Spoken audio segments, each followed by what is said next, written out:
Wow, mukhang may award na nakuha ang anak ko. Matalino kasi yan, manang-mana sa akin. Oo, may award ang anak mo. Pinagalitan yan eh. Alam mo kung anong ginawa niya? Kinupitan lang naman niya ng pera yung kantin nila. Pumasok siya doon. Maliit. Ang daming tao noon. Abala mga nagbabantay sa kantin. May pera doon sa baba ng kaha. 3,000 kinupit ng anak mo. Hindi mo yun maitatanggi dahil kita sa CCTV. Pinapanood talaga sa akin. Bata lang naman yan. Ano namang alam ng mga bata sa ganyan, di ba? Malay nyo naman nakatuwaan lang. Malilikot kaya yung mga ganyang edad. Talaga ba? Hindi ka man lang nangamba na paglaki ng anak mo pwedeng maging magnanakaw? Bata pa lang nangungupit na. Paano? Pinapakita at tinuturo mo sa kanya na ayos lang mangupit. Nakikita niya kung paano ka mangupit sa tindahan, kung saan mo tinatago, saka paano magsinungaling. Refleksyon ng gawain ng anak ang gawain ng magulang. Sa'yo niya unang natutunan na mangupit. Maawa ka naman sa magiging kinabukasan ng anak mo. Kung totoong mahal mo siya, ipakita mo sa kanya kung paano ang tamang asal, hindi kung paano ang tamang paraan ng pangungupit ng hindi nahuhuli. Hayaan mo na lang ang anak ko. Ang mahalaga, hindi yan kasalanan na pumapatay. Minsan, kung sino pa ang taong pinagkakatiwalaan mo sa tindahan, sila pa yung malakas kong mangupit. Ganon ang ugali ni Baby. Kung saan pa unti-unti niyang kinukuhanan ang tindahan ng tiyahin. Sa dahilang yun, magtatamasa rin siya ng kaparusahan. Hindi lang basta simpleng parusa kundi bagay na pagbibigay sa kanya ng pagkakataon na mapagtanto ang kasalanan. Ano kaya ang kahahantungan ng nangungupit na tindera? Si Julian, nagpunta rito kaninang umaga. Ang sabi niya, kulang nga raw yung sinukli mo dun sa anak niya. Binigay ko na lang kanina at nagagalit. Anong kulang? Walang kulang dun sa sukli ko. Bumili ng candy yung anak niya. 50 raw yung dala ng anak niya. Tapos, halagang 20 lang yung sukli. 20 lang naman talaga yun eh. Dapat tita, hinintay mo po muna ako bago mo binigay. Scammer pa naman yung babae na yun. Hey, nagmamadali na rin naman kasi siya. Tsaka nagagalit na. Ayaw ko namang simulan ng araw ko na ganun. Hayaan mo na lang. Kung totoo man yun o hindi, bahala na siya sa buhay niya. Baka malaki ang pangangailangan niya. Siya, aalis na muna ako. Ikaw na ang bantay dito sa tindahan, ha?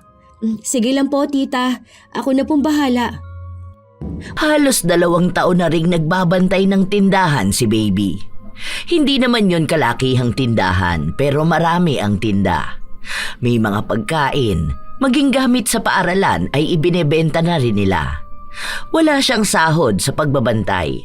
Kapalit lang noon ay ang pagtira niya at ng kanyang anak sa bahay ng tiyahin. Nasa malayong probinsya ang mga magulang nila. Wala silang ibang kamag-anak maliban sa tiyahin niyang si Maya. May 3 anak ang ginang, pero nasa Maynila ang isa habang ang 2 naman ay nasa ibang bansa.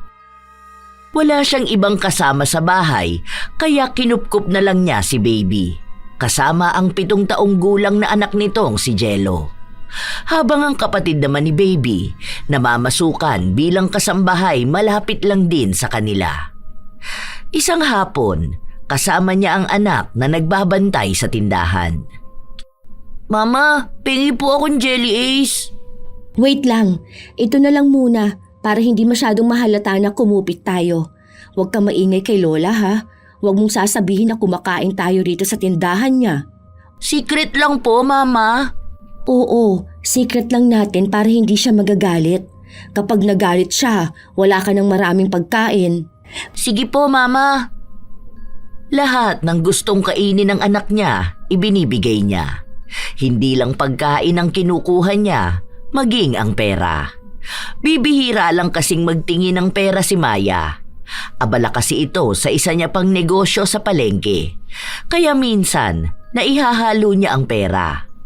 Mayaman naman ito kaya hindi napansin ang barya-barya na kupit ni Baby. Ang hindi niya alam na kapag naipon yun, nagiging malaking halaga na rin. Linggo, sarado ang tindahan. Nasa simbahan sila. Nung umuwi na si Maya, hindi siya nagbukas dahil wala si Baby. Madalas kasi na tuwing linggo ng hapon na sila nagbubukas. Parang binibigay niyang araw para magpahinga ang tindera niyang pamangkin. Nagkita noon ang magkapatid. May ipon na ako pero puro barya. Pinapalit ko pa nga doon sa may karinderya. Bakit? San galing? May iba kang work? O binabayaran ka na ni tita? Hindi. Ako babayaran nun. Ang sabi niya, yung kinakain namin ng anak ko, tsaka yung bahay namin sagot na doon sa dapat na sahod ko. Oh, saan naman pala galing yung pera mo? Kupit ko. Uy ate, totoo ba? Oo. Bakit? Hindi ba pwede yun? Buti hindi ka nahuhuli ni tita. Hindi naman yung nagbibilang ng coins. Tsaka, ang binibilang nun, yung libo-libo. Basta may mga tig 1K na nakukuha sa tindahan, yun lang. Pero yung mga barya na mas mababa sa 1K, nakastay lang dun. Hinahayaan niya lang. Hindi niya rin kabisado kung magkano. Okay na yun no? Wala naman siyang CCTV dun. Sa sobrang kuripot nun, hindi naman yun bibili ng mamahaling CCTV para bantayan lang yung tindahan niya. Kawawa naman si tita, kinukupitan mo na ng pagkain, pati ba naman pera? Baka kapag nahuli ka nun, palayasin ka niya. Hindi yan. Maniwala ka sa akin. Kilala ko yun si tita. Magkano na naipon mo niyan? Ngayong linggo, naka 3K na ako. Una nito, yung mga sobra na sukli. Minsan kasi, hindi sakto ang bigay ko, lalo na kung ang bumibili sa akin bata o kaya yung halatang walang alam sa presyo. Minsan tinataasan ko yung benta, lalo na sa school supplies. Tapos binubulsa ko na. O kaya kapag may benteng buo akong nakukuha, yun, tinatabi ko para sa akin na lang. Loko ka talaga ate. Gaano mo nakatagal ginagawa yan? Tagal na ha, simula pa lang nung andoon na ako. Nag-iipon ako dahil kailangan ng anak ko. Bakit kaya hindi ka nalang manghingi ng sahod kay tita? Baka naman hingian ako ng bayad ng tubig, pagkain at upa doon sa bahay nila. Okay na yan, para hindi naman halata. Tsaka, girl, hindi lang naman ako ang nag-iisang tao na nangungupit sa tindahan, no? Maraming tao na ganun ang ginagawa. Kung ginagawa ng iba, okay lang din gawin mo kahit na masama? Oo, kasi at least alam kong hindi lang ako mag-isang may ganitong kasalanan. Alam mo bang pagnanakaw yan? Okay ka lang, kamo. Hindi ito pagnanakaw dahil hindi naman malaking halaga yung kinuha ko. Kung gusto ko talaga magnakaw, di sana yung tig 1K nang kinuha ko, di ba? Hindi naman. Yung mga sobra lang na barya, yung mga magkano lang na pagkain. Iba yun sa pagnanakaw. Itong akin, kupit lang. Walang pinagkaiba yun. Tunog mababang kasalanan lang ang kupit pero iisa pa rin ang ibig sabihin nun. Kinuha mo pa rin yung bagay at pag-aari na hindi naman sa'yo. Kahit na anong sabihin mo, magnanakaw ka pa rin. Kung hindi ka mapagkakatiwalaan sa maliit na bagay, malamang hindi ka rin mapagkakatiwalaan sa malaking bagay. Alam mo, ang dami mong paniniwala. Kaya hanggang ngayon mahirap ka pa rin Ang dami mong alam sa ganyan. Minsan sa buhay, hindi naman kailangang lumaban ka ng patas. Kailangang matuto kang maging mapanlamang. Mapag-iiwanan ka kung may prinsipyo ka. Kahit na, okay na sa akin yung ganito. At least tapat ako. Tayo na mahihirap magiging tapat. Habang yung mga mayayaman na politiko, ninanakawan din naman tayo. Kita mo na, yun talaga ang gusto mong palabasin Alam mo, minsan na nga lang tayo mag-usap kung ano-ano pang sinasabi mo sa akin. Hindi ka na lang maging masaya sa tagumpay ko. Oh, siya, aalis na kami. Babalik na kami ng bahay, baka nagbukas na yun ng tindahan si tita. Nung umuwi sila, bukas na nga ang tindahan at si Maya ang nagbabantay. Tila ba nagbibilang siya ng mga tinda niya? Pasensya na po tita, anong oras na kami nakauwi? Nagkita po kasi kami ni Kemly. Ay hindi, sige okay lang.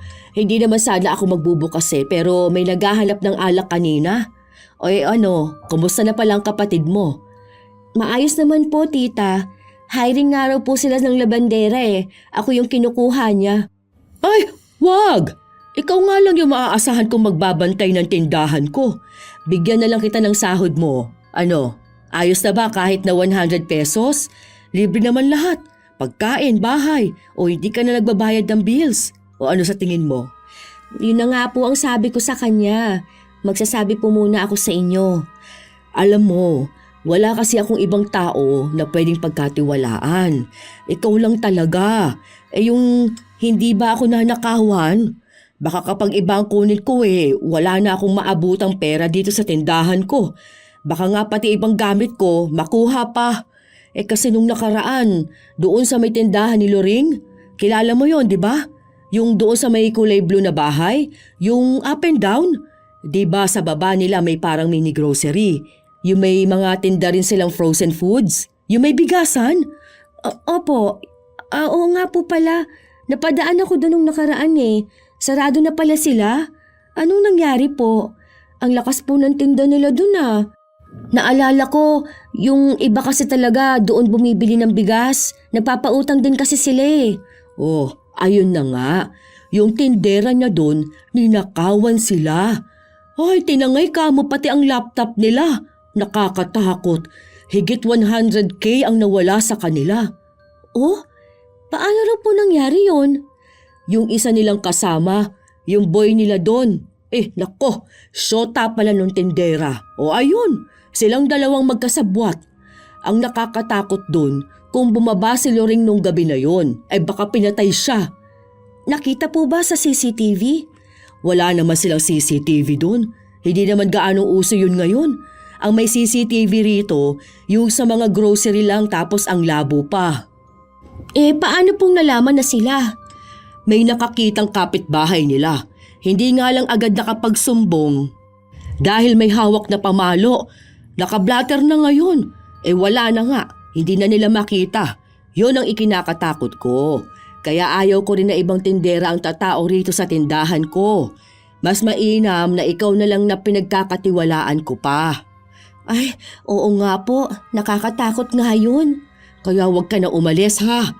Bigyan na lang kita ng sahod mo. Hindi naman totoong may papasukan siyang iba. Ginamit niya lang yung palusot para malaman kung ano ang magiging reaksyon ng kanyang tiyahin. Hindi naman siya nagkamali dahil yon ang inaasahan niya. Hanggang sa lumipas pa ang ilan pang mga linggo, may mga nakukuha siyang barya-barya. Minsan pa, may batang bumili sa kanya. 1,000 ang bitbit ng bata pero bumili lang ng candy, kaya hindi na niya sinuklian. Tingnan ko nga kung may kukuha nito. Kapag wala, akin na lang. Parang napulot lang to ng bata sa bahay nila. Buong maghapon siyang naghintay. Wala namang nagpupunta sa tindahan. Minsan kasi, may mga bata na bumibili sa kanya na may bitbit na malaking halaga ng pera. Yun pala, napupulot ng bata sa bahay nila.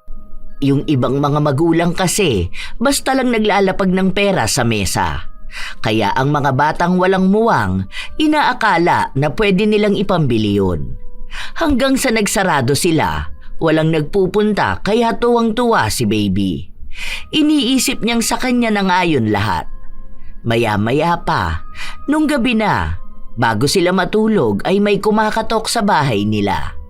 Si Maya ang unang kumausap, sa kanya lang tinawag si Baby. 1K raw yung bitbit nung anak niya. Pag uwi, meron na raw candy. Iniisip na bumili sa atin. May napansin ka ba? Kanina lang daw 1K? Wala naman pong buong 1K kanina, di ba po? Puro tig 500 yung bigay ko sa inyo kanina. Pero nabentahan mo yung anak nito? Si Jack Jack? Opo, bumili siyang lollipop. Pero piso naman po ang pera niya noon. Parang ang putik-putik pa. Napulot niya ata kung saan. Baka nakita niya doon sa kanal. Di ba naghakot ng mga basura doon? Kasi yung anak ni Linda, bumili sa akin parang bulok yung pera. Napulot daw nila doon sa mga tinanggal sa kanal. Oh, ayun lang. Nawala yung 1K nila. Naalala lang nila ngayong gabi. Kasi yung tita nga raw ni Jack Jack nagbigay ng 1K. Akala nila lalaruin lang ng bata. Hindi naman nila alam na lumabas. Nakaligtaan na rin nila. Ayun, nawala ang 1K. Ay, hala, talaga ba? Sayang naman yun. Ang laking halaga nun Hindi kaya nailapag lang kung saan? Ang mga bata pa naman kung saan-saan nila nilalapag yung mga hawak nila, di ba? Wala namang alam niya sa pere. Ang alam lang nila yung mga barya. Tila ba nanlulumo ang itsura ng mukha ng babae habang sinasabi yon sa kanya. Malaking halaga yon, kaya malaking panghihinayang din. Nalusutan ng dalaga ang bagay na yon, kaya alam niyang kanya na ang pera. Hindi naman na ulit nagtanong pa dahil sila naman ang may kasalanan kung bakit nawala ang pera. Ilang araw pa ang lumipas, ang dami na namang nagiging kupit ni Baby. Minsan pa, silang dalawa ng anak ang nasa tindahan. Mama, papasok na po ako sa school. Hindi pa, mga 4 na tulog pa. Ano po baon ko? Pengi po akong tinapay ah. Ano ka ba? Talagang namroblema ka pa sa baon mo. Ay ang daming pagkain dito. May tindahan, kaya hindi ka mauubusan ng baon mo. Kaklase ko po si Tantan. Ay, hindi ko alam kasi lilipat na sila ng bahay. Sabi po doon sila sa may malaking tindahan. Malaking tindahan? Opo, magtitinda din po sila marami. Mga 1,000 million hanggang langit na tinda. Ganun karami? Hayaan mo, mas marami pa rin tayong tinda sa kanila. Mama, bakit po hindi ipapaalam kay Lola na kumakain po tayo dito sa tindahan niya? Masama po ba yun? Hindi naman siya masama, pero para lang secret natin. Nisabi ko po sa kanya na nikain ko po yung jelly ace po. Ay, bakit naman sinabi mo sa kanya? Ang sabi ko huwag kang madaldal, di ba? Kasi po, nitatanong niya ako. Sabi niya po kung ano pong nikakain ko kapag hapon na. Tapos po, yun, nisabi ko. Bawal naman po magsinungaling magagalit si Papa Jesus. Hindi magagalit, basta kailangan tama lang yung pagsisinungaling mo. Huwag mong sasabihin na kumakain tayo dito sa loob kasi pagbabayarin tayo. Hindi po libre? Libre yon kapag hindi nila alam. Kapag walang nakakaalam na ibang tao, hindi tayo magbabayad. May pera tayo. Kapag may pera tayo, bibili tayo ng maganda mong gamit. Tapos, bago mong sapatos. Saka po laruan? Oo, sa kalaruan mo. Kaso sinabi mo na kay lola mo o paano yon? Hindi ko na lang po ulit sasabihin. O basta kapag ganyan secret lang natin ha. Opo, sige po. Tinuturuan ni Baby na magsinungaling ang kanyang anak para lang pagtakpan ang kanyang mga ginagawa. Dahil bata, mabilis matuto. Lahat ng sinasabi ng ina, akala niya yon ang tama. Kaya laging pinapagalitan ni Kemli ang kanyang ate. Lalo na nung nagkita sila. Nagkwento sa kanya ang pamangkin. Ano naman? Eh di ba, ngayon palang bata pa si Jello, alam na niya kung paano kumilos sa mundong ito. Nakaka-proud naman talaga ang anak ko. Proud ka pa sa lagay na yan? Ang bata pa ng utak noon, ganyan na yung ginawa mo. Pinapakita mo sa kanya na ayos lang maging masamang tao. Grabe ka naman, masamang tao agad. Hindi ba pwedeng maging tamang tao sa mundong ganito kagulo? Nilalason mo yung utak ng bata. Dapat inosente lang yan. Pero tinanim mo sa kanya na ayos lang yung nangunguha ng bagay na hindi kanya. Paano kapag ginawa niya rin yung ganon? Dahil lang sa'yo nang nakikita at ginagawa ng nanay niya. Basta wag lang siyang mahuhuli. Pwede ko naman siyang turuan paano magpalusot. Alam mo, ikaw rin ang mahihirapan yan sa huli. Maniwala ka sa akin, ate. Hindi yan. Diba? At least yung anak ko may alam na sa buhay. Alam na niya kung paano magiging magaling sa mga ganyang bagay. Ngayon lang ako nakakita ng nanay na proud sa ganyang maling gawain ng anak. Eh sige, ikaw naman yan eh. Kailan ba kasi kami nanalo sa'yo? Lahat kaya ng gusto mo sinusunod mo. Tapos kahit na mali naman talaga, pinaglalaban mong tama. Gina-justify mo yung pagiging kupitera mo. Akala mo talaga alam niya yung justify? Sus, katulong ka lang naman dyan sa bahay ng mayaman mong amo, no? Naririnig mo lang naman yon. Hindi mo naman alam kung anong ibig sabihin. Alam ko yun, kasi narinig ko yun sinabi ng amo ko sa anak niya.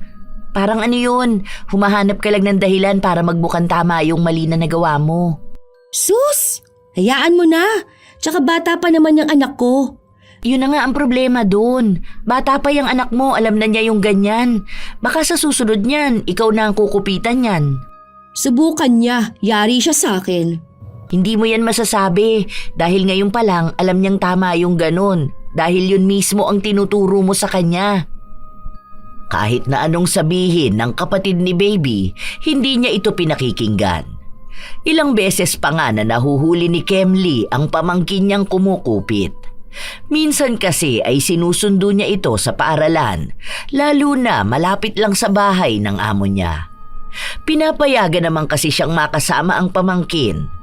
Pero nakikita niya kung paano magpuslit ng pagkain ng bata. Sa edad nitong 7 taon, kaya nang manguha ng hindi nahuhuli. Kaya bago iuwi ni Kemli ang pamangkin, kinausap niya ito. Alam mo ba na bad yung ginagawa mo? Isauli na natin yan ha. Magagalit si Papa Jesus niyan. Hindi naman po magagalit, sabi ni Mama. Hindi pwedeng kumukuha ka ng hindi iyo, ha? Pero po, nikakain namin yung mga tindan ni Lola Maya.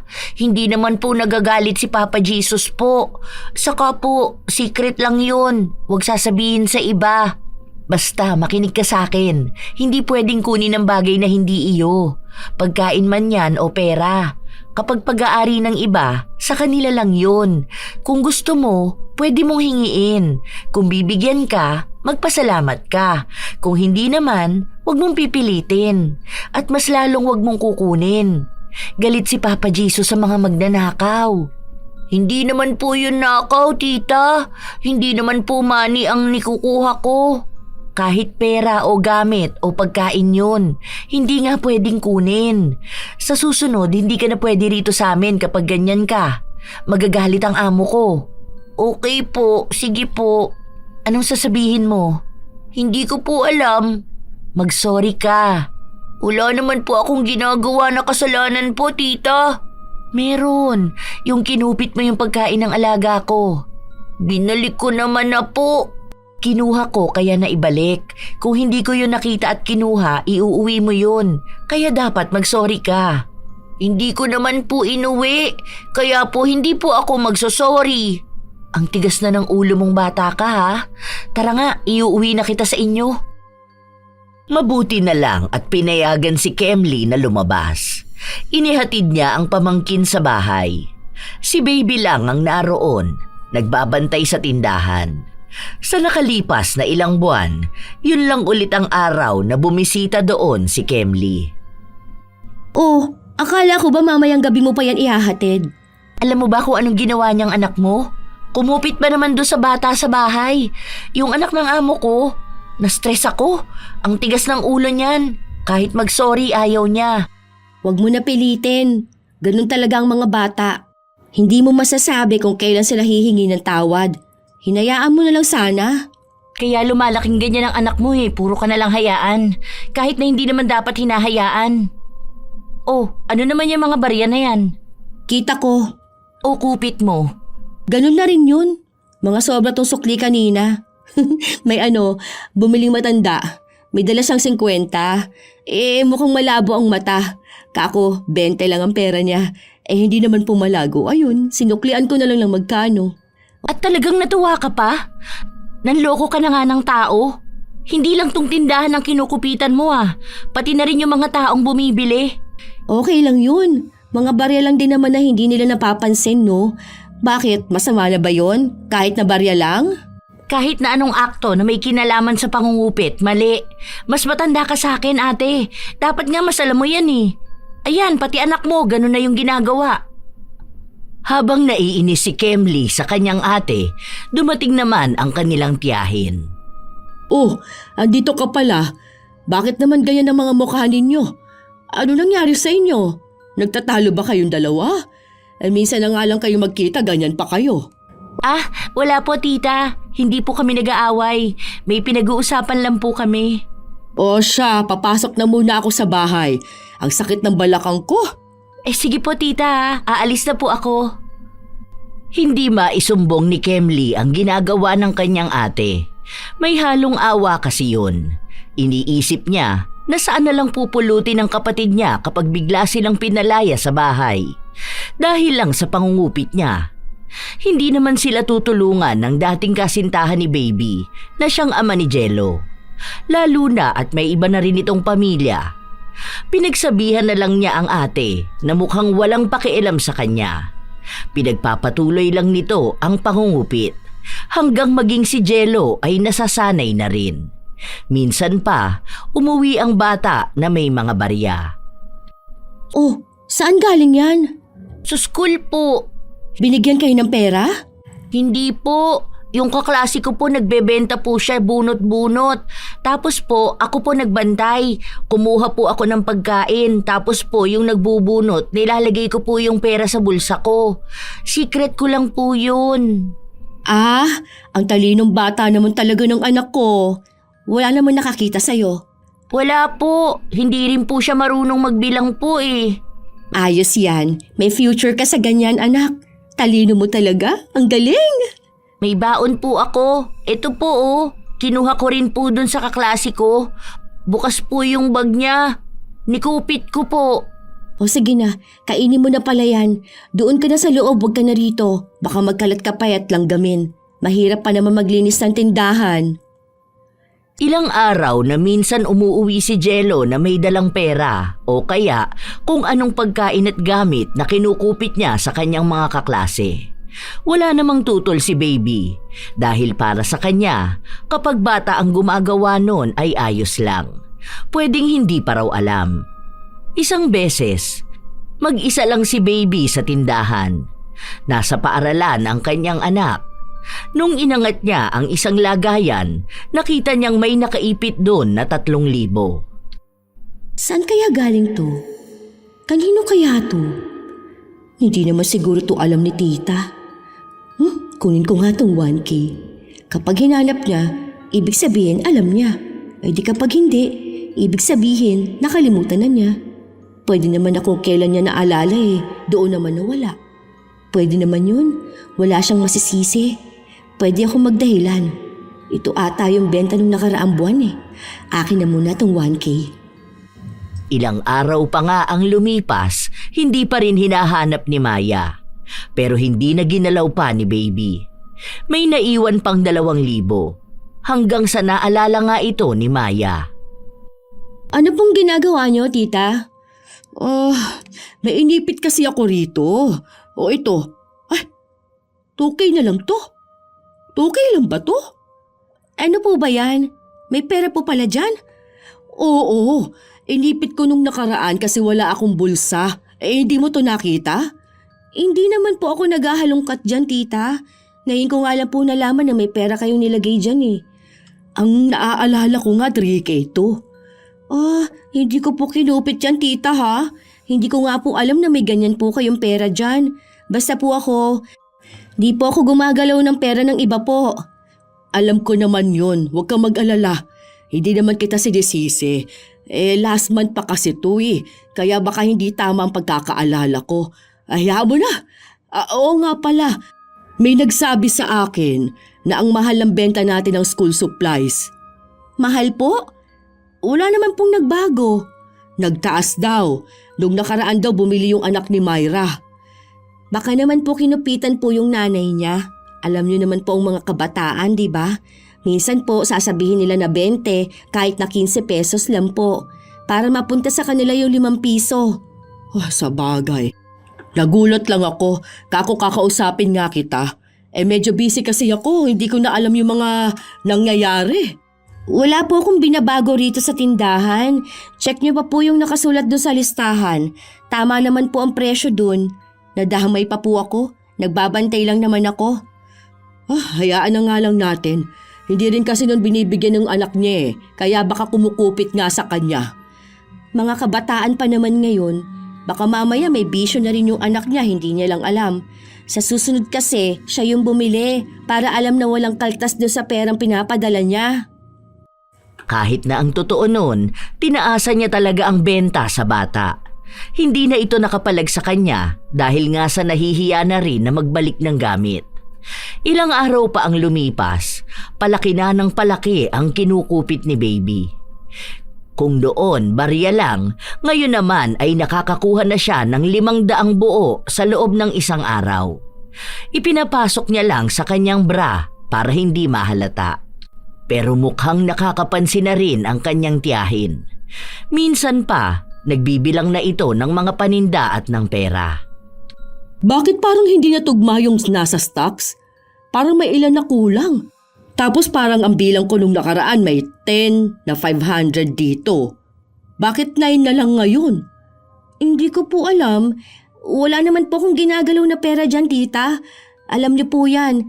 Huwag niyo pong sabihin pinagdududahan niyo po ako. Hindi naman sa ganun. Makakalimutin po kayo, di ba? Baka naman po kinuha niyo yung isang 500 tapos po ibinayad o ibinili niyo sa labas. Ay, kahapon po, 500 ang iniabot niyo doon sa nagbebenta ng tinapa. Iba naman yun. Hindi naman yun yung 500 na kinuha ko rito. Galing naman yun sa bulsa ko kasi. Sukli naman yun ng 1K na pinambili ko kanina sa palengke. Sure po ba kayo na sukli yun? Oo. Ata. Alam ko. Kasi may 100 pang ang kasama yun. Kinuha ko yung 500 tapos 100 na lang natira. Nasaan po yung 100 na sobra? Hindi ko alam. Basta talaga alam ko na may pera akong iba. Kita nyo na po. Nalilito na rin po kayo kung ano ba talaga eh. Kaya po malamang yan, yung 500 na hinahanap ninyong nagastos ninyo. Ay, siya. Bahala na nga. Ay sige, hayaan na lang siguro. Ano ba naman kasi tong utak ko? Parang utak ng goldfish. Ang bilis ko naman talagang makalimot. Okay na yan.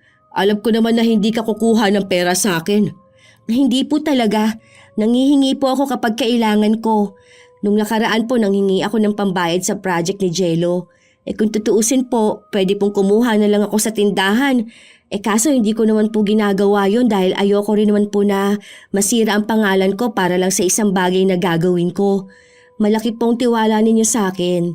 Kahit na ano pong mangyari, hindi ko po yun sisirain. Alam ko naman yun. Kaya pasensya ka na talaga ha.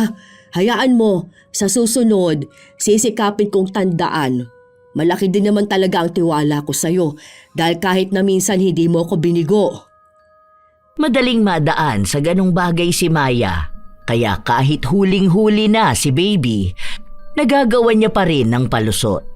May mga bagay kasi talagang nakakalimutan ni Maya, dagdag pang ginagatungan ni Baby. Isang beses, nakakita siya ng magandang gamit na gusto niyang bilhin para sa anak. Pero masyadong malaking halaga ang kailangan niya. Kahit paubusin niya ang ipon niyang galing sa pangungupit, hindi pa rin sasapat. Nung may nakita naman siyang kahawig ng bagay na yon, mahal pa rin. Ayaw niyang gastusin ang perang itinabi niya. Kumupit kaya ako ng pera sa tindahan. 5K lang naman to. Gawan ko na lang siguro ng paraan kung paano ko mapapalusutan. Habang naglalakad siya pa uwi, may narinig siyang dalawang babae na nag-uusap sa harapan niya. Tungkol yun sa budol-budol o yung mga nagsasagawa ng hipnotismo para makapanloko. Madalas na nagbibigay ng pera o gamit kahit na hindi nila alam. Bigla na lang niyang naisip na gawin yun. Matalino siya pagdating sa ganong kalokohan at kaya niyang utuin ang tiyahin. Lalo na ang mga may edad na, madali talaga silang maniwala. May mga balita na rin naman sa TV patungkol doon at may mga tao na may patotoo sa ganon. Isang araw, kinuha niya ang 5,000 sa kaha. Matapos noon, isiniksik niya sa kisame sa lugar na hindi natatangkain pang buksan ng kanyang tiyahin. Hanggang sa sumapit na ang gabi, doon niya kinausap ang kanyang anak. Mamaya kapag nasa gate na si lola mo, takbo ka dun. Kunwari sabihin mo, umiiyak ako kanina pa, ha? Sige po, Mama. Kapag naniwala na siya sa atin, magpupunta tayo ng mall. Bibili tayo ng laruan na gusto mo.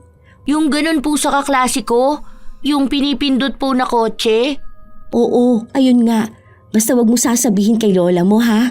Sabihin mo lang umiiyak ako, ganun. O ayan na. Andyan na ata siya. Naririnig ko na yung gate. Mabilis lang namang turuan ang kanyang anak, kaya nakuha na rin kung anong gusto niyang iutos. Kaya nung umuwi si Maya, alalang-alala siya kung bakit umiiyak ang kanyang pamangkin. Oh, ano nangyari sa'yo, baby? Naku po, ano, may masakit ba sa'yo? Anong nararamdaman mo? Sorry po, tita. Sorry po. Sorry saan? Ano bang ginawa mo? Kasi po, May nawawala pong 5K. Ha?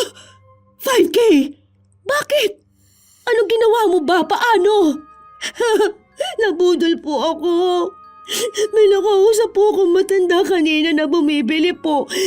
Tapos nang wala na po ako maalala, nung bumalik na ako sa wisyo, ayun po, tita, kita kong bukas yung kaha. Tapos nung binilang ko po na wala na po yung 5K. Hindi ko na po alam Hindi ko na po alam kung anong gagawin ko, tita Wala naman po akong pamalit na sa pera po na nawala. Sorry po. Ay, Diyos ko po. Ang laki ng 5K. Hindi ka ba nasaktan? Hindi naman po, pero natatakot po ako. May karma din yung mga tao na ganon. Hindi na natin yun mahuhuli. Ganon yung nangyari doon sa kabilang tindahan sa palengke. May matandang babae rin daw na lumapit sa kanya. Noong una, nagtatanong daw kung magkano tinda niya. O tapos nakita namin doon sa CCTV sa palengke na para siyang nawawala sa wisyo. O ayun, nagbigay siya ng pera doon sa matandang babae. Nakakaloka talaga mga taong ganyan. Mga mapanlamang sa kapwa. Sorry po, tita. Wala naman na tayo magagawa. Kahit naman magalit ako, hindi naman na maibabalik yung 5K ko. Heist! Hayaan niyo po. Mag-iipon na lang po ako ng pambayad ko sa inyo. Lalo na po kapag nakakasahod na po ako. Iipunin ko po yan hanggang sa makakuha po ako ng 5K na pampalit doon. Hindi na. Hayaan mo na. Sa susunod, mag-iingat ka na lang. Ipasok mo na agad sa loob ng bahay kapag may tig-1,000 para maiwasan natin yan. Uso pa naman ngayon yung ganyan na budol-budol gang. Salamat po, tita. Pasensya na po talaga. Ligtas na naman si Baby at ang kanyang pangungupit. Nung nagsarado na ang tindahan, nasa loob na sila ng kwarto ng anak. Binibilang na niya ang pera na nakuha niya. Bukod pa sa 5,000, meron pa siyang mga barya na nakupit. Mama, bibili mo na po ako ng laruan ko. Oo, sa susunod kapag nagpunta na tayo ng mall. Walang pasok sa work si tita mo sa linggo. Lalabas tayo. Ganong bagay ang pinapamukha ni Baby sa kanyang anak, na akala ng bata ay isang normal at makataong gawain. Dahil mismong ina ang gumagawa, para bang walang masama. Kaya nung sumapit na ang linggo, may nakita ang bata sa bulsa ng babaeng nasa unahan nila. Mahuhulog na ang pera, pero sa halip na isauli yon, kinuha ni Jello. Nasa loob pa sila ng simbahan noong mga oras na yon. Sinabi niya lang sa ina na may pera siya nung gumagala na sila at hinihintay na lang si Kemli. Saan galing to? Napulot ko lang po. Saan? Kanina pa to? Sa simbahan po, Mama. Uy, nasa 2-4 din to ha. Sama ko na pala to sa ipapakash in ko mamaya. Tara, ang tagal ng tita mo. Paalis pa lang sa kanila Bili na muna tayo ng laruan na gusto mo. Mama, pwede po tayo kain sa Jollibee? Doon talaga tayo kakain. Sabi ni tita mo kapag mataas ang score mo sa test ninyo, ililibre niya tayo, di ba? Tsaka bagong sahod yun. Yay! May laruan na ako! May Jollibee pa! May kamahalan ang laruang binili ni Baby, pero may pera naman siyang galing sa kupit niya sa tiyahin niya. Nung nalaman ni Kemli ang halaga ng laruan, nagtalo na naman sila ng kapatid niya. Ayaw pa nga niyang iparinig sa bata, kaya nilibre niya na lang ito para makapaglaro muna kasama ang ilan pang mga bata. Ate, bakit naman ganyan? Kumukupit ka kay tita para lang bumili ng laruan? May mga mura naman Ganito yung sa mga kaklase kasi ni Jello. Masisisi mo ba ako kung gusto ko lang namang ibigay yung para sa anak ko? Talaga bang ganyan na ang mindset mo? Alam mo, Kemli, hindi mo pa alam tong ganito dahil hindi ka pa naman ina. Saka mo malalaman kung gaano kasakit sa isang ina na walang kahit na ano ang anak niya. Hindi totoo na walang kahit na ano si Jello. Kaya ko naman bilhan siya ng laruan Pero yung laruan na maayos, hindi yung ganyan na nakikisabay sa mga kaklase niya. Saka bakit uunahin mo yung laruan? Parang yung presyo niyan pwede nyo nang ipangkuha ng uupahan nyo. Bakit naman kami uupa Kasama na nga namin si tita. Libre na nga lahat doon, gagastos pa ba ako? O tapos kapag nagpapadala ng pera yung mga anak niya o laging maraming pagkain. Paano kapag nalaman niya ni tita? Ibig sabihin sinumbong mo ko. Ate, utang na loob naman. Pakinggan mo naman ako. Pinapakinggan kita, pero hindi kita susundin no? Ako ang ate mo. Ako ang may anak, buti ikaw buhay dalaga Okay sa'yo kahit na ganyan lang ang sahod mo, tsaka yung buhay mo. Ako, kailangan ko maging matalino para sa anak ko. Hindi yan pagiging matalino, pagiging mapanlamang yan. Isipin mo na kung anong gusto mong isipin. Basta iisa lang ang alam ko at iisa lang ang ginagawa ko. Lahat ito para sa ikasasaya ng anak ko. Hindi na lang kumibo si Kemli. Kahit naman anong sabihin niya, wala lang din naman. Hanggang sa natapos na lang ang buong araw. Pauwi na sila noong nakasalubong nila ang isa sa mga ina ng kaklase ni Jello. Doon lang nakakuha ng pagkakataon para makausap si Baby. Nagrereklamo kasi yun na laging nawawalan ng pagkain ng anak niya at ang itinuturo na kumukupit ay si Jello. Baka naman nagbibigay yung anak mo. Tsaka lagi may baon ng anak ko. May tindahan kami. Lahat ng pagkain andoon na sa amin. Pipili na lang si Jello kung anong babaunin niya. Sumagot ang babae na kausapin na lang daw ni Baby ang kanyang anak. Pagsabihan nito na kapag hindi kanya, wag na lang kunin. Pero matapang din si Baby. Pinaglalaban niya ang kanyang anak. Na wala raw masamang ginagawa, kaya wag pagbintangan. Lalo na ang mga bata raw ay mapagbigay. Pwede raw binibigay ng kaklase ni Jello ang pagkain at kinukuha lang yon ng anak niya. Matapos ang usapan, silang dalawa ulit ng kapatid niya ang nagkausap. Yun na nga yung sinasabi ko sa'yo nung nakaraan. Sinundo ko si Jello tapos nagsusumbong sa akin yung isa dun sa nanay ng kaklase niya. Lagi nga raw nangungupit si Jello. Minsan nga raw pera pa Yung isa niyang kaklase kasi doon parang may binibenta. Parang katuwaan lang ba sa loob ng classroom nila? Tapos nangungupit nga raw yung anak mo. Hindi naman ako naniniwala, no? Paanong hindi? Ikaw nga ang nagturo sa kanya ng ganon, di ba? Hindi ba? Iba pa rin kasi yung sabi lang nila. Para namang hindi nila alam kung paano kumilos sa mga bata. Basta't meron sila, nagbibigay sila. Kapag binibigay, ang sa anak mo kinukuha. Kinukupit. Ibig sabihin, ninanakaw. Kanino ba naman kasi siya magmamana? Malamang sa ina niya, nangungupit na tindera. Oh, talaga ba? Hindi nyo lang kasi kaya yung ganon. Iba skills ng anak ko, no? Kaya natatakot sila. Aba, skill na pala ngayon yung pagiging palakupit. Ewan ko kung anong reaksyon mo kapag anak mo naman na ang kumukupit sa'yo. Umuwi na sila ng bahay. Hindi na masyadong pinansin ni Baby ang mga reklamo sa kanya.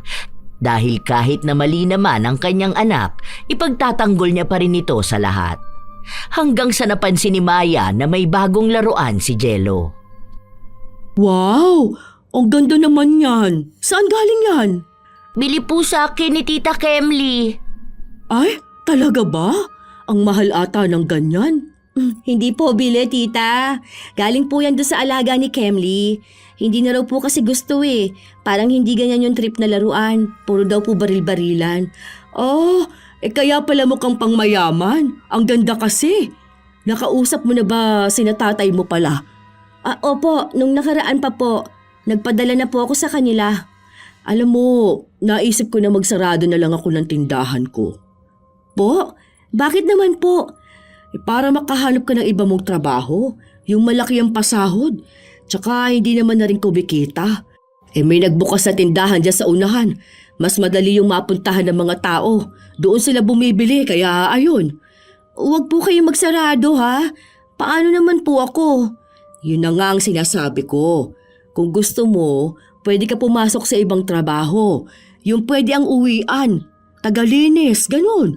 O kaya'y tindera din sa palengke, sa mini grocery o kaya kahit saan. Sa tindahan niyo na lang po sa palengke. Meron na akong nakuha doon. May matagal na nagbabantay doon si Jenica. Hindi po ba pwede na dalawa na lang po kami para sana magpahinga ka na lang po rito sa bahay nyo? Sabi rin naman po ng mga anak ninyo na dapat dito na lang po kayo sa bahay, di ba? Bakit po ba hindi na lang yun ang gawin ninyo? Kaya ko naman kasi magtrabaho at magtinda pa. Kung gusto nyo po na magbakasyon po kayo sa probinsya, magbakasyon po kayo doon sa anak nyo. Paano naman yung pwesto ko? Ayun na nga po. Ako nga po magbabantay. Kung may kasama naman po ako, wala naman pong problema doon. Maaasahan nyo naman po ako pagdating sa pera. Para po ako na lang din yung magbabantay doon sa tindera nyo. Sure ka ba? Opo. Gusto ko po kasi na sa inyo ako magtrabaho. Mas maayos po kayo kaysa sa kanilang lahat. Kahit po maliit lang ang sweldo ko, bilang pasalamat ko rin po sa inyo. Paano naman ang anak mo? Kaya naman na po yun, tita. Sa palengke lang naman po ako Kapag uwian niya, pwede ko naman po siyang kunin doon. O kaya si Kemli po, pwede naman yun pakisayuan. Mabait naman po ang amo niya Minsan nga nasa bahay nila si Jello. Hindi malaki may pasasahod ko sa'yo. Dahil yung isa kong tauhan, yun ang may sahod na tama. Tulong ko na rin po yun. Kapalit ng tulong ninyo sa amin ng anak ko. Nakikitira po kami sa inyo, di ba? Kayo pong nagpapakain sa amin. Kaya okay na po ako sa maliit na sweldo basta okay po na kayo po ang amo ko. Nadaan ni Baby ang tiyahin sa mga salita nito. Ilang araw pa ring bukas ang tindahan dahil pinapaubos na lang ang laman nun. Mas maraming nakukupit si Baby dahil tila ba hindi na masyadong pinagtutuunan ng pansin ni Maya ang tindahan. Basta nagbibigay siya ng pera, yun na yun. Abala rin kasi si Maya. Lalo pa, kinukuha siya ng anak na magpunta sa ibang bansa para makapagbakasyon siya kahit na paano. Hanggang sa naubos na ang paninda. Pero halos kalahati nun pinapabaon o pinapakain ni Baby sa kanyang anak. Hanggang sa nagpunta na siya sa pwesto ng tiyahin niya sa palengke. Naging tindera na rin siya doon. Nasa ibang bansa pa rin si Maya nung mga panahon na yon. Minsan pa, nangupit ng pera si Baby pero nahuli siya ng kasama niya. Magdadahilan sana siya pero pinabalik sa kanya. Pinagbantaan din siya na sa susunod kapag nahuli siyang nangungupit ay isusumbong na siya. Kaya nakita niya bilang malaking hadlang ang kanyang kasama. Ang tapang nito Kapag balik ni tita, siya mismo magtatanggal sa'yo sa trabaho mo. Tingnan na lang natin kung uubra ka pa. Ang lakas ng loob mong magsabi sa akin na nangungupit ako at isusumbong mo ko. Maghanda ka. Hindi na mapakali pa si Baby na matanggal ang kasama niya. Nung nakabalik na nga si Maya, nagpunta siya sa pwesto. Doon na nakakuha ng magandang tiyempo si Baby para matanggal ang kasama niya. Inipit niya sa loob ng bag ang 5,000 para lumabas na nagnanakaw ang isang tindera. Parang may nawawala. Kulang. Magkano po ba, tita? Sakto naman po ang bilang ko kanina. 2 beses pa nga po nung binilang ko. Kulang ng 5,000. Ay, hala, hindi ko na po alam yan, tita.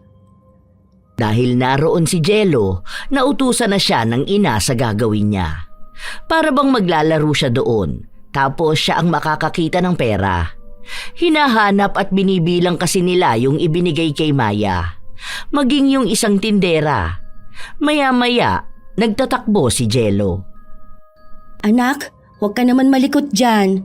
Alam mo na nga na may ginagawa kami Ay, ang kulit naman ng bata na to.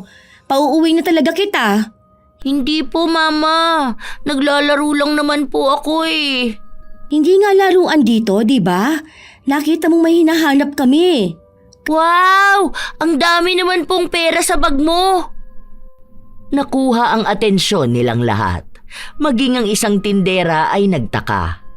Nung makita na may 5,000 sa bag niya, galit na galit si Maya. Hindi naman yun makikita sa CCTV dahil sira yung bandang nakatutok sa kanila. Nabasag ang kamera nung may mga bata na naghahabulan doon. Hindi na rin naayos kaya walang mapatunayan na hindi naman ang tindera ang gumawa nun. Natanggal din agad siya. Lalo na at sinulsulan na rin siya ni Baby. Nung umuwi na sila ng bahay, sobrang sama ng loob ni Maya. Grabe. Ilang taon ko na siyang tindera doon. Ngayon niya pa ginawa sa akin to. Maayos naman ang pasahod ko sa kanya. Tsaka nakakautang naman siya kapag kailangan niya talaga ng trabaho. Feeling ko po, tita, matagal na niyang ginagawa yun. Kasi nung nasa ibang bansa ka, laging gusto niya, siya lang ang nakakaalam ng bilang ng pera. Akala ko naman nung una yun ang po ang utos ninyo. Tapos nalaman ko, nangupit siya ng 1K. Hinayaan ko lang po muna yun pero yung kumuha po siya ng 5K, iba na po yun Malala na po yun, tita. Buti na lang po nalaman niyo kaagad. Tsaka mabuti na lang din po natanggal niyo na siya. Baka kapag nagkataon po kayo naman po ang mamulubi. Ilang taon na po kayong niloloko ng tao na yun. Kaya mo bang magbantay doon? Opo, ako na pong bahala. Huwag na po kayo magpaka-stress. Kababalik niyo na nga lang po galing bakasyon Oh, sige, ikaw na lang muna. Mas malaki ang tiwala ko sa'yo. Alam ko naman na hindi mo ako lolokohin. Sa bait niyo pong yan, magagawa ko po ba yun sa inyo? Ang tanga ko na po nun, tita. Ay, maraming salamat at nandito ka. Baka hindi ko na alam ang gagawin ko. Kuhang-kuha na naman ni Baby ang loob ng tiyahin. Hindi niya inakala na sa pagbabantay niya sa palengke ay mas malaking kupit na ang makukuha niya. Tinataasan niya kasi ang benta at ang sobra nun sa kanya na. Minsan, sinasadya niyang kalimutan na magsukli. Kung anong gawain niya noon sa tindahan, ganun din ang gawa niya. Nagiging maayos lang siya sa paghawak ng pera kapag nakatingin ang tiyahin. Pero minsan, sa kaha talaga siya kumukuha ng pera. Iniipit niya lang sa katawan niya para hindi makita. Ilang linggo nang ganun siya. Kampante dahil hindi naman siya nahuhuli. Hanggang sa isang araw, umuwi ang kanyang anak kasama si Kemly. Sa palengke pa sila dumiretso. Ikaw na pala ang sa mundo. Alam mo ba kung anong ginawa ng anak mo? Sa school? Bakit? Naka-perfect ba siya? Ipapatawag ka pa nga sana ng teacher nila. Ako na lang ang kumausap. Wow! Mukhang may award na nakuha ang anak ko. Matalino kasi yan. Manang-mana sa akin. Ay oo, may award ang anak mo. Pinagalitan yan Alam mo kung anong ginawa niya? Kinupitan niya lang naman yung pera dun sa kantin. Pumasok siya dun. Maliit. Tapos ang daming tao nun. Abala yung mga nagbabantay sa kantin. May pera dun sa baba ng kaha. 3,000. Kinupit ng anak mo. Hindi mo yun maitatanggi dahil kita sa CCTV. Pinanood talaga nila sa akin. Bata lang naman yan. Ano namang alam ng mga bata sa ganyan, di ba? Malay nyo naman nakatuwaan lang. Malilikot kaya yung mga ganyang edad. Talaga ba? Hindi ka man lang nangamba na kapag laki ng anak mo pwedeng maging magnanakaw? Bata pa lang nangungupit na. Paano? Pinapakita at tinuturo mo sa kanya na ayos lang mangupit. Nakikita niya kung paano ka mangupit sa tindahan. Kung saan mo tinatago, saka paano magsisinungaling. Refleksyon ng gawain ng anak ang gawain ng magulang. Sa'yo niya unang natutunan na mangupit.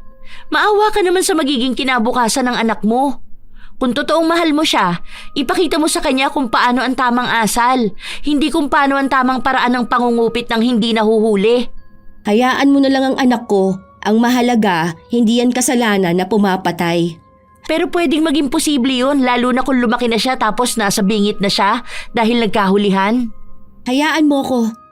Ako na lang ang kakausap sa teacher nila bukas.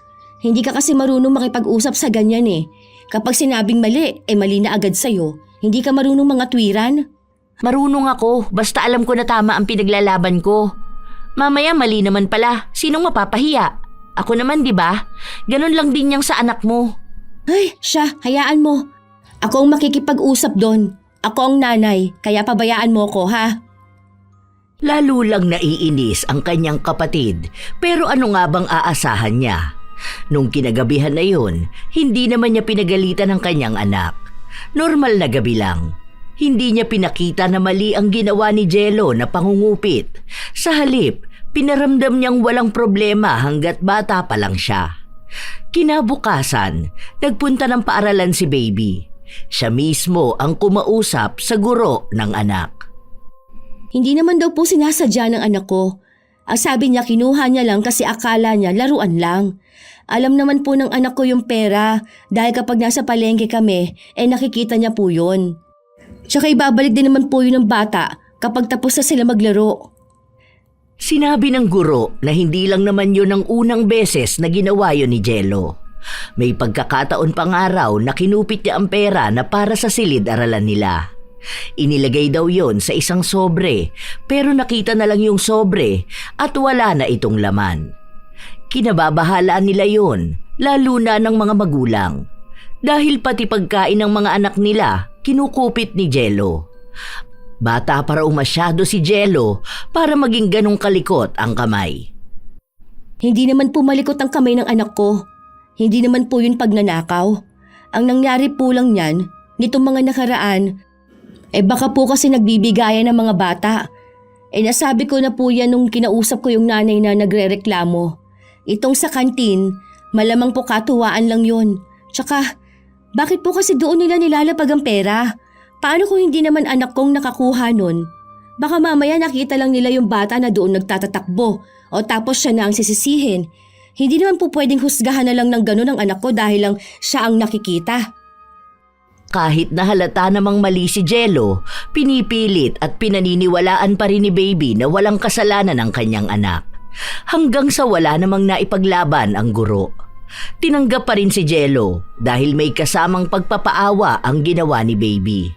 Sinabi niyang mag-isa niyang itinataguyod ang kanyang anak. Wala silang bahay, nakikitira lang siya sa bahay ng kanyang tiyahin at doon na rin nagtatrabaho. Hanggat wala naman daw malaking kaso na ginawa ang kanyang anak, wag naman daw ito basta huhusgahan. Nakalampas na naman siya sa usapin ng pangungupit ng anak. Hanggang sa isang araw, umuwi si Jello na may bit-bit na pera. Mama! Mama! May pera po ulit ako! Madami po! Saan galing yan? Secret lang po natin ha. Nikuha ko po to doon sa ali na nagbebenta po ng palamig. May nakakita ba sa'yo? Wala pong tao doon, Mama. Akin na nga. Magkano ba to? Nakagoma pa talaga ha? Tig-20 lang naman din to. Sige, mamaya bibilangin ko yan. Mama, kapag po marami na tayong pera, bibili po tayo bagong laruan ko. Oo, akong bahala dyan, nak. Pero bibili tayo ng damit mo kasi malapit na magpasko. Huwag ka lang papahuli ha. Gayahin mo si mama, nangungupit nang hindi nakikita. Opo, nilagay ko po agad sa bag ko po. Habang tumatagal, nagiging tama na sa mata ng bata ang pangungupit. Isang araw, bigla na lang nanigas ang mga daliri ni Baby. Hindi niya maiunat. Nakayukom lang yun. 2 kamay talaga, kaya yung pera na kinupit niya, nasa loob pa rin ng kamay niya. Hala ka dyan. Ano naman kayang nangyari? Masakit ba? Kapag po pinipilipit, ayan ang sakit. Aray ko po. Oh, wag na lang natin pilitin. Ha? Mamaya dadaling kita sa doktor para malaman natin kung anong nangyari sa'yo. Nakakaloka. Kanina okay pa yung kamay mo. Paano ka kaya makakakilos siya na maayos? Tita, pwede pong patawagan si Kemli. Oh, sige, sadali lang ha. Isang malaking misteryo kay Baby ang nangyari sa mga daliri niya. Hindi niya ito maramdaman, kaya hindi niya makontrol na buksan. Sinusubukan niya pero hindi niya kaya. Kapag nagpapatulong naman siya sa iba, parang tinatanggalan siya ng buto sa sobrang sakit. Gabi na noong dumating ang kapatid niya dahil tinapos pa nito ang trabaho. Ayan yung sinasabi ko. Nagkaganyan lang yung kamay ng ate mo. Masakit yan kapag binubuklat. Ano ba kasing ginawa mo, ate? Wala naman. Nagtitinda lang naman ako kanina tapos noon, bigla na lang naging ganito yung kamay ko. Teka lang ha. May gagawin pala ako sa kusina. Diyan na lang muna kayo magkapatid. Tulungan mo nga ang ate mo ha, Kemli. Bakas ang takot na may halong pag-aalala sa mukha ni Baby. Hindi na niya alam kung ano pa bang dapat niyang gawin. Hanggang sa may sinabi sa kanya ang kapatid. Alam kong may laman niyang kamay mo. Ha? Ayos kailan ba? Anong pinagsasabi mo? Nakikita mo na ang hindi ko na mabuklat tong kamay ko. Alam kong may kinupit ka. Hindi mo pa talaga aaminin. Wala akong kinukupit, no? Alam mo, makakahawa ka lang ng maayos niyan kapag inamin mong nangupit ka. Tapos ibabalik mo yung pera na andyan sa kamay mo. Wala nga akong kinukupit. Wala nga laman to. Bigla na lang nagtaga nito. Hindi ako naniniwala na bigla na lang. Alam ko meron kang kinuha. Aminin mo na. Malamang kumupit ka ng pera sa kahan ni tita. Wala nga. Sige, bahala ka. Ikaw rin naman ang mahihirapan yan. Huwag mo naman piliting buksan ang kamay ko. Ang sakit kaya. Ilabas mo na kasi yung perang kinupit mo. Paulit-ulit naman tayo. Hindi ko nga kasi kinuha. Ano man problema mo? Ayaw mo bang umayos yung kamay mo? Gusto mo talaga na ganyan ka lang? Kaya nga nagpapatulong ako sa'yo, di ba? Kaya nga pinapaamin kita sa kasalanan mo. Nagtalo ang magkapatid pero sa huli, hindi pa rin naman natanggal ang pagkakahawak ni Baby sa pera. Hindi niya inaamin na may kinupit siya. Sa inis ng kapatid, kusa na itong umalis. Hindi niya rin naman mapipilit ang kapatid kung ayaw talaga nitong aminin ang pangungupit. Ilang araw pa ang lumipas, nakayukom pa rin ang mga kamay ni Baby. Hindi na nga niya maasikaso ng maayos ang anak. Hindi na rin siya makapagtinda. Kaya isang araw, pinuntahan na naman siya ng kapatid. Kita mo na, mabubulok na lang yung pera sa kamay mo. Sinubukan na nga ito sa doktor. Hindi naman nila mabuksan. Sobrang sakit nga nung pinilit nila eh. Kala ko iiyak na ako ng dugo. Alam mo, hindi ka naman talaga masasaktan kung aaminin mo kung anong ginawa mo eh. May pera dyan. Isipin mong ibabalik mo yan kay tita para magalaw mo yan daliri mo. Tapos wag mo nang uulitin mangupit ha. Tingnan mo, pati buhay mo gagaan. Sinubukan ni Baby na aminin na may pera nga siyang kinupit. Pero sa kapatid niya lang sinabi. Maya-maya, ramdam niyang nakokontrol na ulit niya ang mga daliri niya. Naigalaw na niya ito. Naibukas na niya, kaya lumabas ang pera na kinupit niya. Itatago niya na sana ang pera, pero kinuha agad yon ng kapatid niya. Nakita mo na? Kapag inamin mo kung anong ginawa mo, talagang gagaling ka. Kaya isasauli ko to kay tita. Sana naman sa susunod, huwag ka nang kukupit. Baka hindi naman dahil dyan. Bahala ka. Ikaw naman ang mahihirapan eh. Hindi pa rin naniniwala si Baby sa mga sinasabi ng kanyang kapatid. Isang umaga, bumalik sa pagtitinda si Baby. Nag-aalala pa nga ang kanyang tiyahin na baka kung anong mangyari sa kanya. Lalo na, hindi pa sila sigurado kung babalik ba ang sakit niya. Hindi na kaya aayos yung mga daliri mo? Ano sabi ba? Bakit daw nagkaganyan? Saan ka ba nagpagamot? Kasi noon sa ospital, hindi naman nila alam kung anong pwedeng gawin, di ba? Baka po nanigas lang. Ngayon po, feeling ko po, kaya ko naman na po ulit. Sigurado ka ba dyan, ha? Opo. Walang kadala-dala si Baby. Hindi pa nga lumilipas ang araw, nangupit na agad siya. Inipit niya ng pagkaliit-liit ang 1,000 hanggang sa nanigas na naman ang kanyang mga daliri. Sa pagkakataon na yun, mas masakit, mas ramdam niya. Lalo na nung humigpit at tila ba bumabaon ang perang tinupi niya sa mga palad niya. Aray ko! Ang sakit! Grabe! Ano ba to? Ang sakit Mama, naman. ano po nangyayari sa'yo? Parang nasasunog ang mga daliri ko na. Aray. Hingi ka ng tulong sa kanila. Hindi kinakaya ni Baby ang nangyayari sa kanya. Hindi niya alam kung sisigaw ba siya, kung hihiyaw siya sa sakit o ano paman. Basta ang alam niya lang, sobrang sakit ng nararamdaman niya. Hindi niya alam kung kanino siya hihingi ng tulong. Mabuti na lang at may lumapit sa kanya na isa rin sa mga tindera. Dinala pa nga siya sa ospital na mas lalong nagbigay ng sakit sa kanya.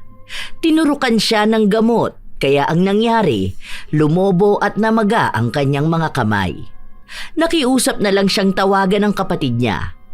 Balak pa sanang operahan agad ang kanyang kamay, hindi lang pumayag si Kemli.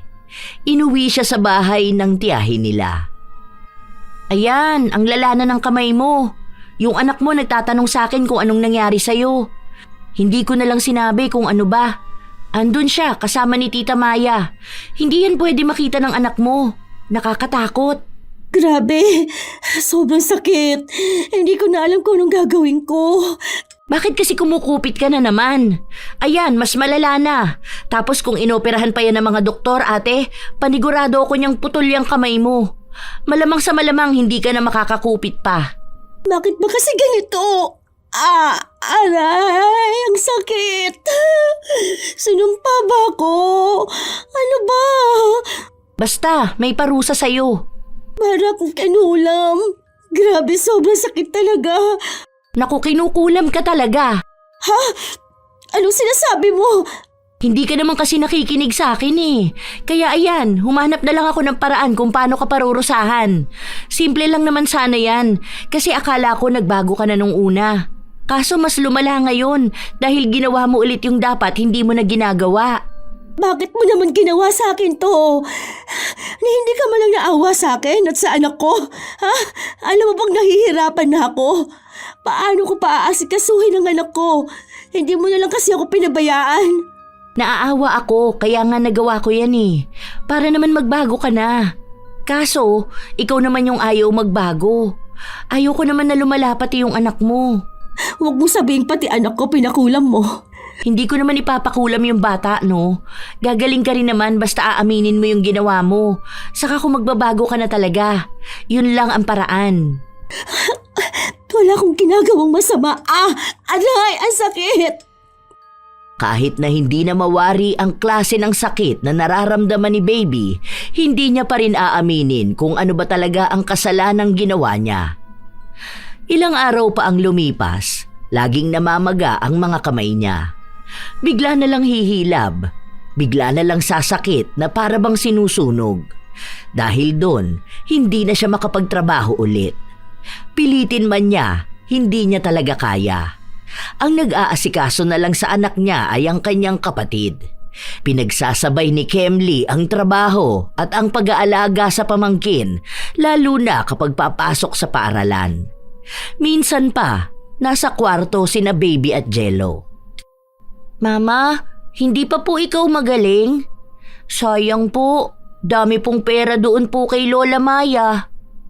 Hayaan mo anak, gagaling din naman si Mama. Malapit na. Sana po gumaling na ikaw. Bibili pa po tayo ng laruan ko. May pera po ako. Nikuha ko po doon sa kaklase ko po. Nasa bag niya lang po eh. Hindi naman po niya gagamitin. Sige lang, lapag mo lang doon na. Ako nang bahala. Sakit. Hapdi na naman. Grabe. Para namang sinusunog to. Grabe naman. Aray.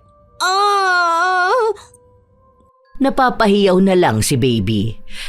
Kahit na inuman niya ng gamot, wala talagang nangyayari. Habang lumilipas ang ilan pang mga linggo, nasa bahay lang si Baby. Habang ang anak niya, natuto na talagang mangupit. Umuuwi ng bahay na may pagkain. Minsan pa, umuwi sila kasama si Kemli. Galit na naman ito. Ano na naman bang ikinagagalit mo dyan? Hindi ka pa rin ba natutuwa na hirap na ako? Hindi mo talaga pinagsasabihan ng anak mo? Alam mo bang kumupit siya sa kantin? Ilang araw na pala siya nag-uuwi ng mga paninda rito? Nakakahiya! Ano na lang ang iisipin ng mga taong nakakakilala sa kanya? Mamaya, alam na rin ni tita yun. Hindi niya lang alam kung paano kapag sasabihan. Grabe ka na ate! Kasalanan ko na naman? Ano ba ginawa ko? Lagi na lang ganyan ang sinasabi mo. Hindi mo alam kung anong ginawa mo, kaya hindi mo alam kung anong kasalanan mo. Kahit na ikaw naman talaga ang nagmulat doon sa anak mo na tama lang ang mangupit para magkaroon siya ng mga bagay na gusto niya. Hayaan mo, bata pa naman siya. Yun na nga, nakakasanayan na niya kakasabi mong hayaan na lang siya. Huwag mo na lang kayang asikasuhin ang anak ko kung lagi kang ganyan. Baka sumama lang ang loob na sa mga ginagawa mo.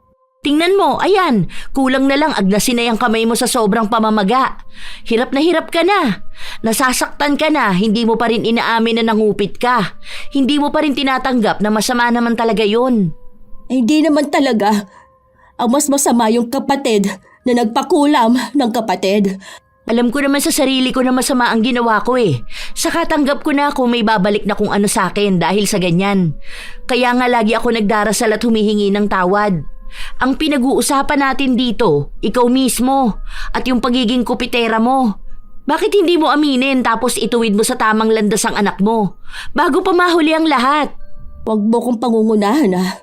Huwag mong sasabihin sa akin kung anong tama at anong mali para sa anak ko. Ako ang ina.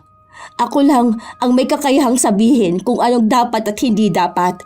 Eh sige, magdusa ka na lang ng pangmatagalan. Hayaan mo yung pera na kinupit mo na pumasok na sa laman mo. Tutal, hindi mo naman kayang humiwalay sa perang hindi iyo. Ayan, magdusa ka ng pangmatagalan. Simula noon, hindi na nagpupunta si Kemli sa kapatid.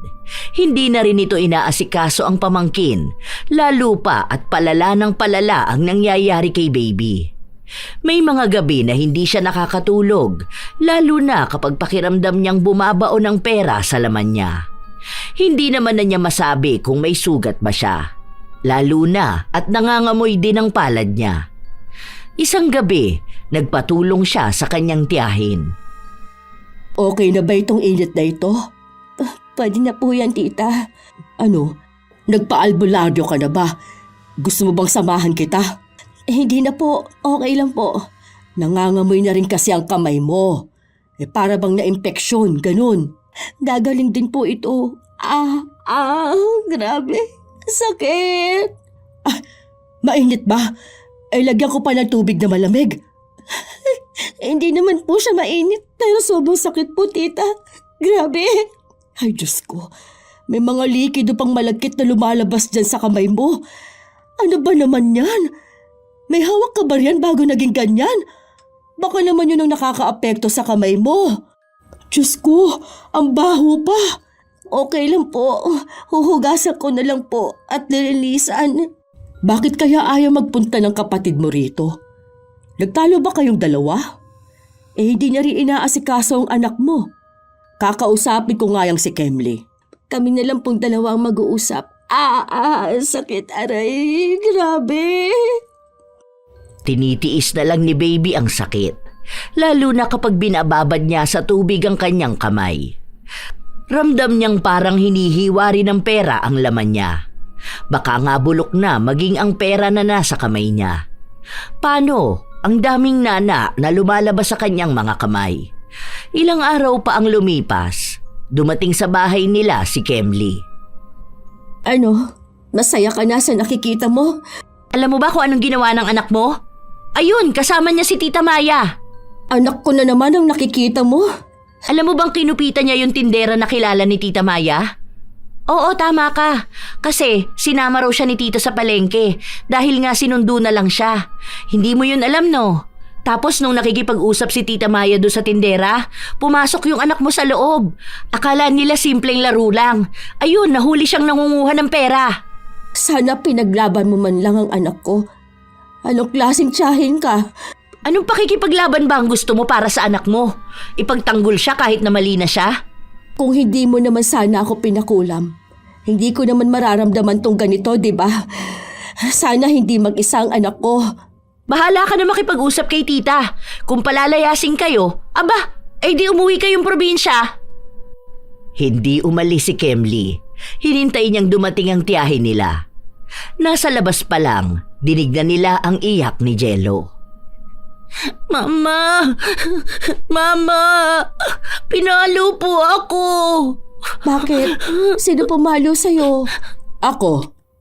Ano ba naman yung anak mo? Nakakahiya naman. Yung kumari ko pa talagang ninakawan niya.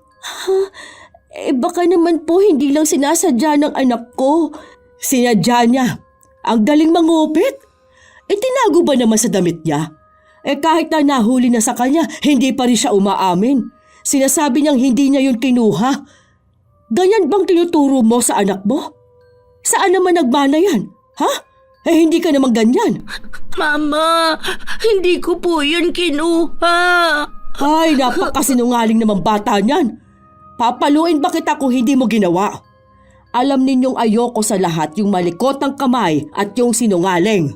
Kakausapin ko na lang po muna ang anak ko, tita.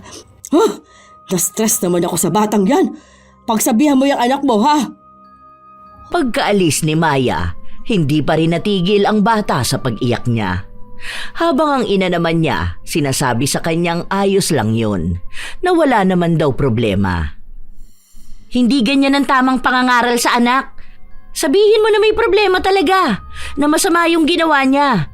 Ipamukha mo sa kanya na kasalanan yun, na kapag nalaman ng ibang tao, magagalit sa kanya, mawawala ng tiwala sa kanya. Huwag mo nga akong pagsabihan. Mas matanda ako sa'yo. Yun na nga eh, mas matanda ka pero wala ka man lang kinatandaan. Ano ba naman yan?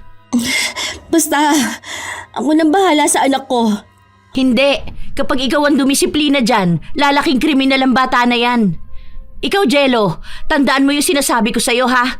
Yung ginagawa mo, masama yan. Kasalanan yan. Hindi naman kami magagalit ni Lola Maya mo kung tama yung ginagawa mo. Huwag mo nga pagsalitaan ng ganyan ng bata. Binibigyan mo ng trauma ang anak ko. Ay, talaga ba? Pero ikaw naman to nagbibigay ng trauma sa iba. Isipin mo yun sa ganyang edad. Bata pa yan, dapat wala yung ganyang kalala na kasalanan. Yun pang itinuro mo, kasama pa sa 10 Commandments. Hindi nga yun pagnanakaw, iba yun. Anong pagkakaiba ng pangungupit at ng pagnanakaw? Kung parehas ang intensyon na kunin ng hindi iyo. Basta, kasi nga, sakit. Sobrang sakit naman ng mga daliri ko. Grabe, parang isinasalang sa apoy. Ganyan talaga ang nangyayari sa mga taong makasalanan. Kung kamay mo ang gamit mo para magkasala, baka yan na yung unang nasusunog.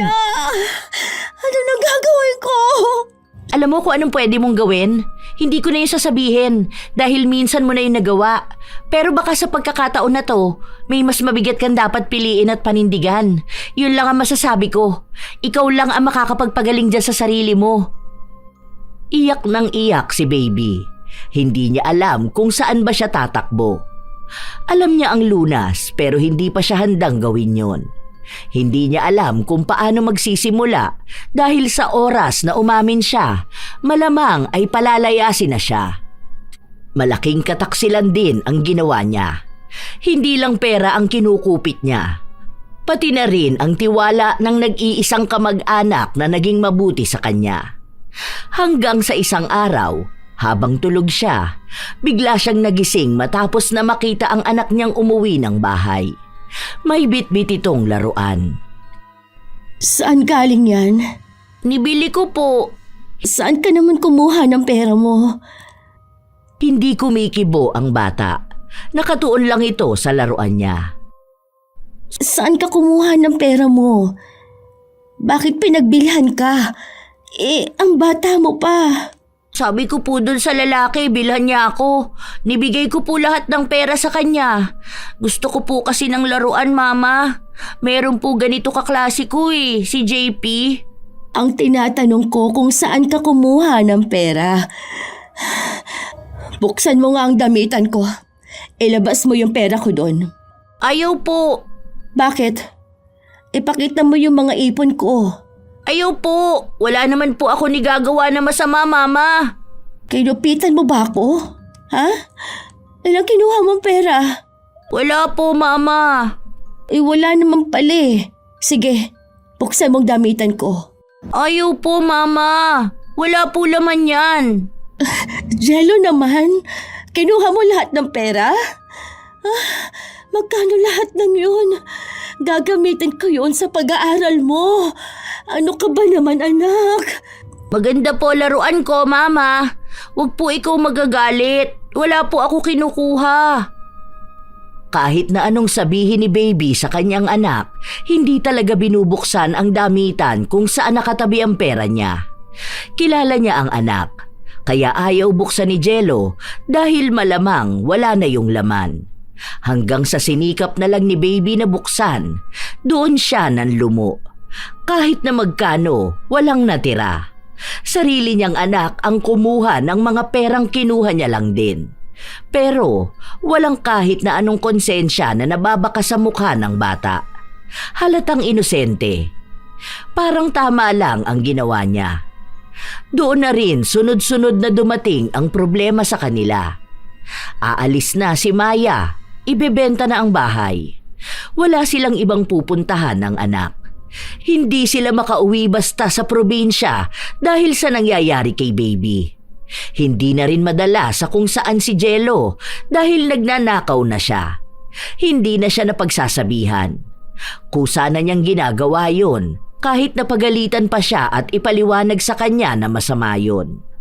Ang kinakapitan ni Jello ay ang ina niyang minulat siya sa ganong gawain. Pero mukhang malaki na ang pagsisisi ni baby. Nakatulala na nga lang siya sa bahay noong nakita siya ng kapatid niya. Nakaligpit na pala ibang gamit ni tita. Next month pa siya aalis, di ba? Ano nang balak mo niyan, ate? Nakatulala ka na dyan. Wala man lang natira sa aking pera. Bakit? Ano nangyari? Kinuha ni Jello. Tama ka nga. Nito ko lang napagtanto na mali ako ng pagpapalaki sa anak ko. Kinuha? As in ninakaw? Ganon? Kinupit niya? Oo. Tapos ngayon, hindi na siya pwedeng pumasok sa school. Paano? Ninakawan niya ng pera ang teacher niya. Hindi ko na alam kung paano ko pa didisiplinahin ang anak ko. Nai-stress na ako. Alam mo, bago mo siya disiplinahin, ang unahin mo yung sarili mo. Paano mo mapapakita sa kanya na mali siya kung ikaw mismo hindi mo maamin na mali ka? Ano bang pwede kong gawin? Alam mo na dapat, ate. Paalis na si tita, oh. Huwag mo sabihin na hindi ka pa rin naamin sa kanya. Baka magalit siya. Aba, ganun talaga. Alam mo naman na ganun ang mangyayari. Ang mahalaga doon, umamin ka na. Isang hakbang na yon para sa pagbabago mo. Saka mo ngayon turuan ang anak mo. Madidisiplina mo siya kung ikaw mismo na disiplina mo ang sarili mo. Hindi na nakakibo pa si baby. Kumukuha na lang siya ng lakas ng loob para sabihin sa kanyang tiyahin ang totoo. Kinakabahan siya pero oras na para baguhin ang ugali niya at nang mailagay niya sa tuwid na landas ang anak. Tita, pwede po ba tayo mag-usap dalawa? Oh, bakit? Ano meron? Tita, sorry po. Oh, bakit? Ano bang nagawa mo? Ang totoo po niyan, ang dami ko pong kinupit sa inyo. Mula po doon sa tindahan hanggang sa pwesto sa palengke. Alam ko po magagalit kayo sa akin. Sorry po. Patawarin niyo po ako sa mga nagawa kong kasalanan. Kung magagalit kayo, kung sasampalin niyo po ako, kung mumurahin niyo ako, kung sasaktan niyo po ako, sige po. Natanggapin ko po yun lahat. Patawarin niyo lang po ako. Sa totoo lang, hindi ko alam kung anong sasabihin ko. Hindi ako galit ngayon. Ang nararamdaman ko, disappointment. Mas matindi pa yon sa galit, sa totoo lang. Ang taas ng tingin ko sa'yo.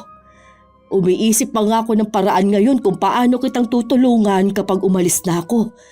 Dahil iniisip ko na sa lahat ng taong nakilala ko, ikaw lang ang hindi na naman tala sa akin. At kayo umamin ka, hindi ko na alam. Patawarin mo po ako, tita. Sorry po talaga.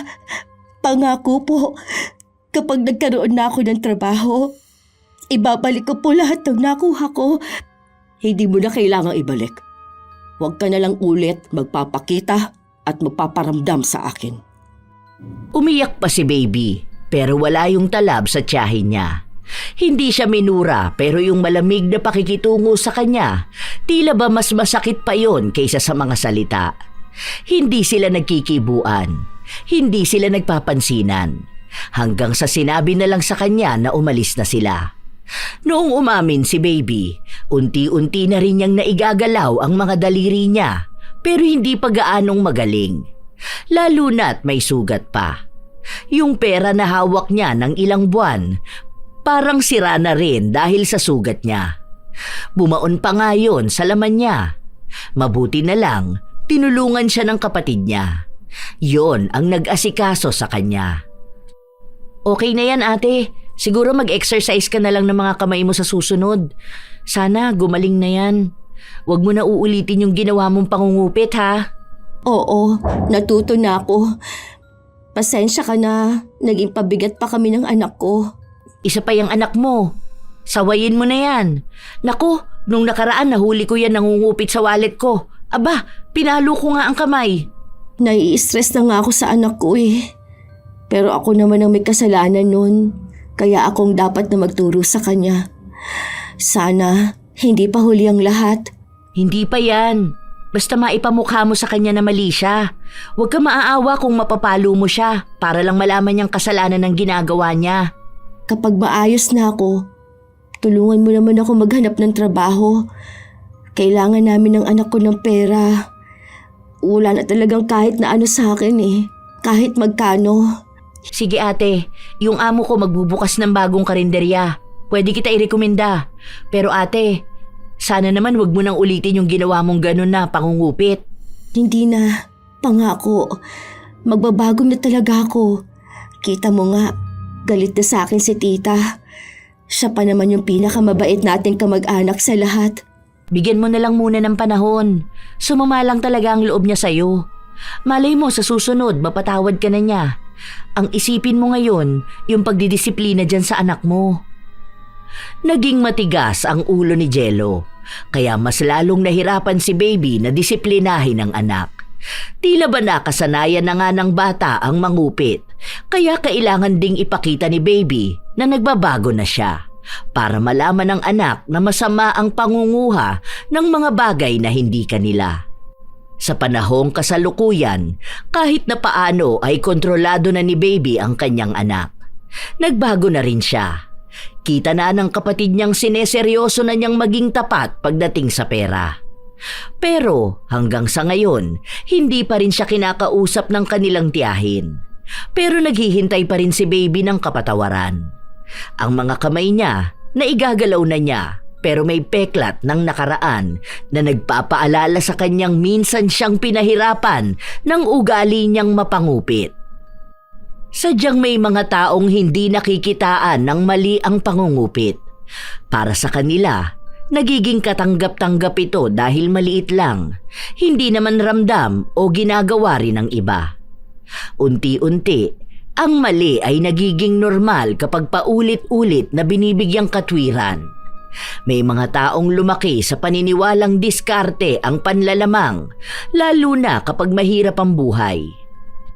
May iba namang nawala ng malinaw na hangganan sa pagitan ng tama at mali dahil sa kapaligirang sinusuportahan ang pandaraya. Kapag nakikita na walang agarang kaparusahan, mas lalong tumitibay ang paniniwalang walang masama sa ginagawa. Sa kalaunan, namanhid ang konsensya. Ang dating ikinababahala ay nagiging karaniwan na lamang. Masama ang pangungupit dahil nakakasira ito sa tiwala ng ibang tao. Kahit pa maliit ang halaga, hindi pa rin ito pag-aari ng kumukuha. Ang maliliit na kupit ay naiipon at nagiging malaking kawalan, hindi lang sa pera kundi sa tiwala at dangal. Kapag nasanay ang isang tao sa maliit na mali, mas madali na ring gumawa ng mas malaking kasalanan. Unti-unti, sinisira nito ang relasyon, trabaho at reputasyon, mga bagay na mas mahirap ibalik kaysa sa pera. Tandaan na ang simpleng pangungupit ay walang pinagkaiba sa kasalanang pagnanakaw. Hindi pa rin kayang gawing tama ang mali kahit sabihing maliit na kasalanan lang ang nagawa. Maging tapat at wag na wag gagawin ang ugali ng nangungupit na tindera. Kayo ba mga apo, nasubukan nyo na ba ang mangupit o ang makupitan? Ano sa tingin ninyo ang nangyari kay Baby? Tama lang bang naparusahan siya at ang gumawa nun ay ang sarili niyang kapatid? Ibahagi nyo naman sa amin ang inyong kwento at opinyon. Naway may aral itong naging hatid sa inyo. Ito ang inyong Lola Telang at maraming salamat sa palagi ninyong pakikinig, mga apo.